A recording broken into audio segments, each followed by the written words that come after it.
नमस्कार, आप देख रहे हैं जौनपुर टुडे और मैं हूं शुभम अग्रहरी। दोस्तों, ऐसा सभी को पता है कि पिछले दिनों समाजवादी पार्टी से इस्तीफा देकर स्वामी प्रसाद मौर्य ने एक नई पार्टी का ऐलान किया था। अब बड़ी खबर है कि उन्होंने अपनी पार्टी का गठन कर लिया है और उसका नाम रखा है राष्ट्रीय शोषित समाज पार्टी। जी हाँ, राष्ट्रीय शोषित समाज पार्टी यानी कि आरएसएसपी का गठन हो चुका है।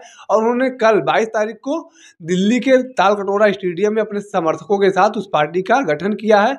और अब स्वामी प्रसाद मौर्य अपनी पार्टी को लेकर आगे बढ़ेंगे, यानी कि अब किसी के साथ हो, किसी पार्टी में, किसी दल में शामिल नहीं होंगे। अब अपनी पार्टी को आगे बढ़ाने का कार्य करेंगे।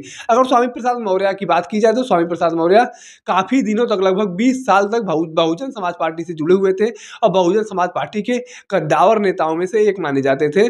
वो जब भी मायावती का सरकार बना, लगातार वो मंत्री रहे, कैबिनेट में उनका हिस्सेदारी हमेशा बना रहता था। लेकिन उसके बाद वो 2017 के दौरान भारतीय जनता पार्टी में शामिल होते हैं और वहाँ पर भी उनका हिस्सा बरकरार रहता है। वो फिर कैबिनेट का हिस्सा बनते हैं मुख्यमंत्री योगी आदित्यनाथ जी के सरकार में। फिर उसके बाद वहाँ पर उनका 5 ही साल में मोह भंग होता है और वह शामिल हो जाते हैं समाजवादी पार्टी में। समाजवादी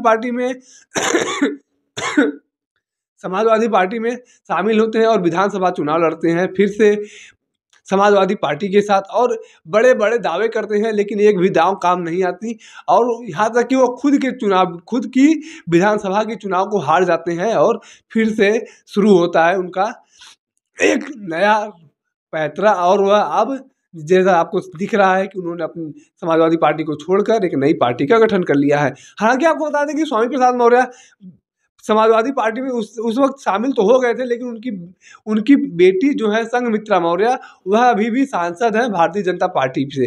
भारतीय जनता पार्टी से वो आज भी जुड़ी हुई हैं। और यहाँ तक कि स्वामी प्रसाद मौर्य जब अपनी नई पार्टी का गठन कर रहे हैं तब भी वह भारतीय जनता पार्टी से जुड़ी हुई हैं और भारतीय जनता पार्टी की सांसद बनी हुई हैं। बाकी स्वामी प्रसाद मौर्य को लेकर आप क्या कुछ समझते हैं, कमेंट करके जरूर बताएं।